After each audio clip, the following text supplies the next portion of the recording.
I think at this point I've figured out my style of playing Doom the Dark Ages Revelations. Now that I've beaten Ultra Nightmare and put out enough videos on tech and opinions and found some very cool keybinds, I know how I like to play. So let's go over it. Of course, this could change over time. First is the spear upgrade path. I immediately unlock Stab for decloaking on nightmare enemies, the falter, and importantly the damage. Slipping into Stab is a great way to take down early Agadon hunters, cyber demons, and Kokomos. Collecting 300 platinum after the leader revenant in Hell's Core, I unlock all 4 of the base abilities, and before the final fight, I grab Grounded so I can shut down the Archvile. In early Cosmic Realm, I just generally unlock and boost everything. Spear Toss plus breaking energy fences, Slam plus the health drops, and the Slash upgrade to generate spear charges. After that, I focus on maxing out the meat hook because I really want that execution falter for the big Cosmic Baron room. It's so powerful, I really love that teleport. I tend to ignore the orbital ability. I feel weird using it. I almost feel like it shouldn't even be in the game. It can be pretty fun though. I'm conflicted. I generally only use it near the end of a very gay fight, and maybe on a pain elemental here and there. You'll notice I'm not upgrading the Stab. It's because I think Kiln isn't really needed if your weapons are good at breaking armor. I love the super shotgun, I love the parry charged rocket, and the DLC really got me into the chainball. To be honest, the chainball kind of bored me in the base game, but the DLC presses harder on the presence of enemy armor, which is why the Kiln upgrade is so good. I just don't need it because I'm good enough at heating up armor on my own, especially with the chainball. With the Spear's mobility, I'm enjoying the mid-range play a lot, so Chainball is great damage at that range. So the final 2 Stab upgrades can wait. Then the other level 3 and 4 upgrades, I kinda pick at random, whatever I'm in the mood for. For endgame spear upgrades, lately I tend to go for the Slam first, because it's the best for survivability on Ultra Nightmare. Then I go for Symbiosis because I use shield switching so much. Next is Double Meat Hook because it's just so good for recovering from mistakes in the air, and double tapping Mancubi. From there I'll usually get Slapshot, then the Spear Toss Mastery, with the Stab Mastery last because I just don't find it useful. I have a feeling it could be very high level strategy, but if it is, I'm not ready for it.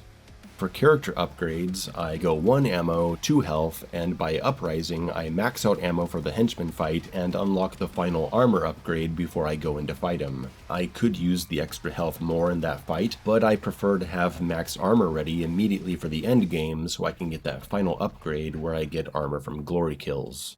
As for melee, I've been loving the Dread Mace lately, but I feel like I should let it go for a while because when I go back to gauntlets, I feel like I just get my ass kicked because the Dread Mace gets me into bad habits. I get used to flying in and whacking everything. It's satisfying, it's fun, but it makes me worse in a way. So I'm trying to focus more on gauntlets and mastering the delayed falters. It's a more interesting way to play and more entertaining for the audience. My arsenal has become super focused on parry-charged rockets, not just reacting to projectiles, but expecting them, ready to swap to rocket launcher and get another one. I've become quite good at precision headshots on buzzsaws, either from above when they're spawning in, or just waiting for them to stop moving. One-hit kill.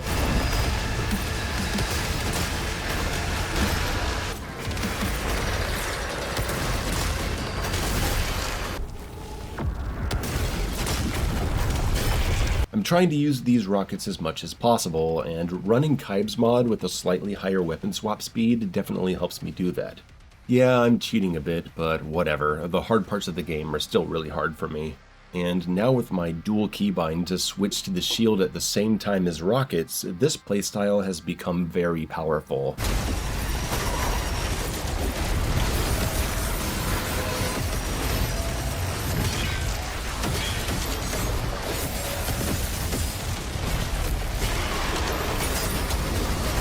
I am also using a console command to set a third bind to offhand weapon switch, so I have Z set to that plus shotgun. Now I can react to projectiles with R, get both the shield and rockets, then hit Z and go back to spear and shotgun.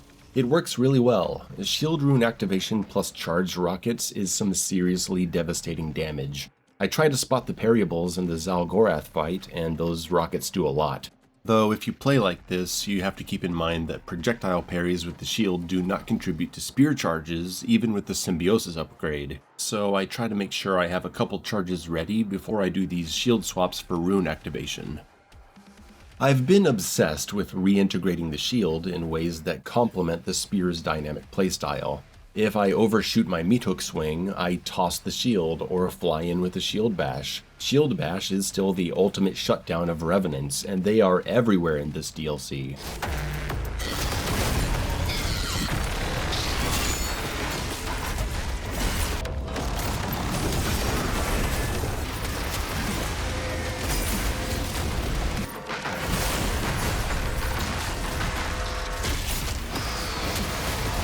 Shield toss to decloak nightmare whiplashes and revenants sometimes, or to lock down a mancubus or a blighted hell knight. Shield bash will shut down a blighted hell knight too. And if I'm using dread mace, I like switching to shield for parries against agadons and cyber demons because more parries equals faster charge of the dread mace.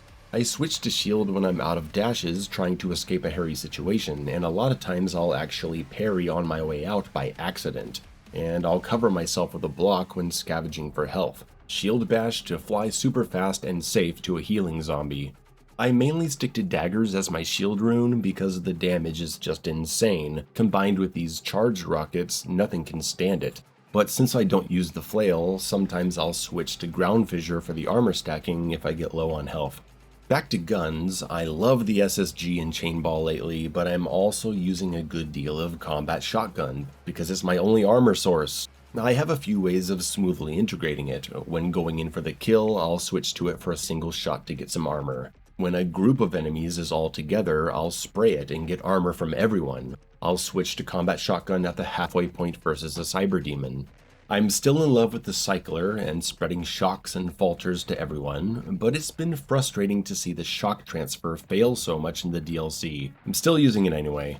Pincushion is something I pull out here and there for certain fights. Long distance Kokomo, I'll paint him with cycler and then just explode him over and over. For pain elementals, I shut that motherfucker down by starting with pincushion, breaking his skulls, then I paint with cycler and then switch back to pincushion. After that, he's dead. Very fast and safe kill.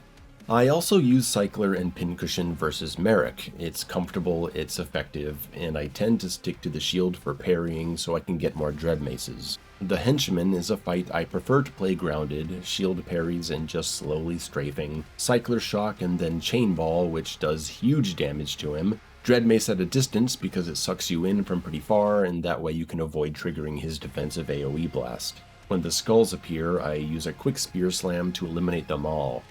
Overall, I like to play the game more grounded than others, I've noticed. I don't enjoy abusing orbital, I don't really get airborne all that much, and to my live chat's dismay, I don't even use the slam that much, though I should. I largely stick to the spear, I dash a lot, I've gotten pretty decent at the slash parry, which is just so good for faltering, and I like to take things on with the stab. I come in hard with the damage and switch to shield for the bash for even more. It feels really good. I'm not sure what else there is to cover here. A lot of my strategy stuff has already been discussed in the more in-depth videos on the melee options, super heavy one-cycle combos, etc. I invite you to check those out, and I hope you've enjoyed this talk about how I play the game.